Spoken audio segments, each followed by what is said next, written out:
Bonjour à tous, j'espère que vous allez bien. Je vous enregistre une nouvelle petite vidéo un peu à la volée. C'est le matin, je suis encore en pyjama. D'abord, je voulais vous remercier pour toutes les réactions que j'ai eues à ma dernière vidéo, celle où je poussais un petit coup de gueule à propos des réseaux sociaux. J'ai été vachement surprise et vachement touchée par tous les commentaires que vous m'avez laissés, par tout le soutien que j'ai eu. Et ça m'a beaucoup plu de me rendre compte que finalement, je n'étais pas la seule à ressentir ce que je ressens et que vous partagiez pour beaucoup mon point de vue. Et que pour vous aussi, cette omniprésence et cette toute-puissance des réseaux sociaux, ça avait quelque chose d'un peu envahissant, voire d'un peu angoissant. Donc ça m'a vraiment beaucoup plu et je vous remercie. Je vous remercie pour toutes ces réactions. Et puis aujourd'hui, j'avais envie de nouveau de vous enregistrer une petite vidéo, un petit coup de gueule, enfin un coup de gueule. En tout cas, de vous partager quelque chose que j'observe. Et j'avais envie donc d'en parler avec vous. Hier, je discutais avec une de mes illustratrices et on évoquait le fait elle a vu que va bientôt sortir un oracle qui est complètement généré par l'intelligence artificielle pour les illustrations.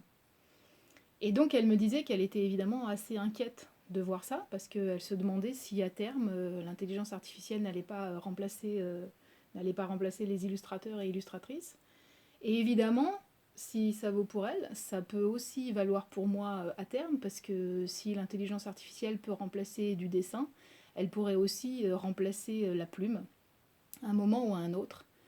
Et donc évidemment, ma première réaction, c'était une réaction d'inquiétude, parce que je me suis dit, mais alors, quelle va être notre place si on peut comme ça être remplacé par une machine, par un ordinateur, par un robot? Et c'est un peu flippant, très honnêtement, c'est vraiment un peu flippant parce qu'on se dit, mais alors ça veut peut-être dire qu'il n'y a pas franchement d'avenir pour ma profession ou pour ma vocation. Et puis, passer cette première réaction d'inquiétude, après je me suis dit, mais au fond, moi en tant que consommatrice, j'ai quand même un pouvoir, j'ai quand même un choix possible. Et c'est vrai que, étant moi-même une assez grosse consommatrice d'oracle et de tarot, j'en suis venue à me dire, mais moi, par exemple, par éthique, jamais je ne vais aller acheter un oracle qui a été généré par l'intelligence artificielle. Et c'est même pas seulement pour le principe, c'est aussi parce que ça ne m'intéresse pas, très sincèrement. Je me contrefous, mais alors je m'en branle totalement. Je me fous de savoir ce qu'a pu générer un ordinateur. Enfin, ça ne m'intéresse pas de savoir comment une machine a pu générer, grâce à 5 mots-clés, une image, pof, en 10 secondes. Même si l'image est à tomber par terre de beauté, ça m'intéresse absolument pas d'acheter un jeu qui aura été créé de cette façon-là. Parce que justement, moi, ce que je viens chercher dans un oracle, c'est au contraire la vision d'un humain, ce qui est sorti de son crâne, ce qui s'appuie sur son expérience, sur son vécu, sur son ressenti, sur sa créativité, sur sa sensibilité artistique. Moi, c'est ça qui m'intéresse, c'est ça qui va me pousser vers un jeu ou vers un autre. Mais d'ailleurs, au-delà des oracles et des tarots, c'est ça qui va me pousser vers l'art, c'est ça qui va me pousser vers une œuvre artistique, quelle qu'elle soit. C'est vraiment justement, de retrouver cette sensibilité humaine et de la confronter à ce que je suis moi-même et de voir comment ça entre en résonance et quelle perspective ça apporte. Franchement, juste de savoir qu'il y a un Gugus qui a rentré des mots-clés dans un robot et puis pof, ça m'a généré cette image-là, mais ça m'intéresse absolument pas. Et je me suis dit, c'est peut-être là qu'il y a quand même de l'espoir. C'est que malgré tout, en tant que consommateur, on a ce pouvoir-là, on a le pouvoir de dire, mais non, éthiquement, intellectuellement, humainement, c'est pas intéressant d'acheter des trucs qui ont été générés par intelligence artificielle. Et je pense que il faudrait que ça devrait valoir aussi, par exemple, pour les éditeurs. C'est-à-dire que, parce que s'il y a un jeu qui sort, c'est quand même qu'il doit y avoir un éditeur derrière, à moins que le truc soit auto-publié, mais je crois pas. Et je me dis, mais à un moment, les éditeurs, c'est quand même aussi dans leur intérêt sur le long terme de continuer à travailler avec des vrais auteurs et des vrais illustrateurs, même si sans doute ça leur coûte plus cher.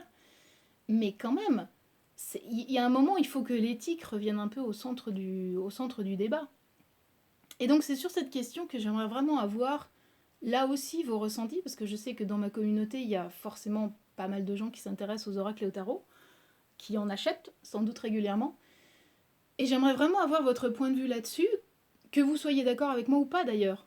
Si vous pensez comme moi, ben, ça m'intéresse que vous m'en parliez. Mais si vous êtes curieux de voir ce que ça donne un jeu qui serait généré par de l'intelligence artificielle, dont les images seraient complètement fabriquées par une machine, bah, ça m'intéresse que vous m'expliquiez pourquoi, que vous me disiez ce qui peut vous intéresser là-dedans, et si vous pensez que ça peut avoir finalement la même profondeur et la même pertinence qu'un oracle qui aura été illustré par un artiste, un vrai artiste qui apporte toutes ses tripes, tout son vécu et toute sa sensibilité. Donc vraiment, dites-moi ce que vous en pensez en commentaire, dites-moi comment vous vous positionnez par rapport à tout ça, et aussi quels seraient vos choix de consommateurs, de citoyens, d'humains. Je vous embrasse sur ce, je vous souhaite une très bonne journée, et puis je vous donne rendez-vous très vite pour d'autres petites vidéos comme ça à la volée. Mouah.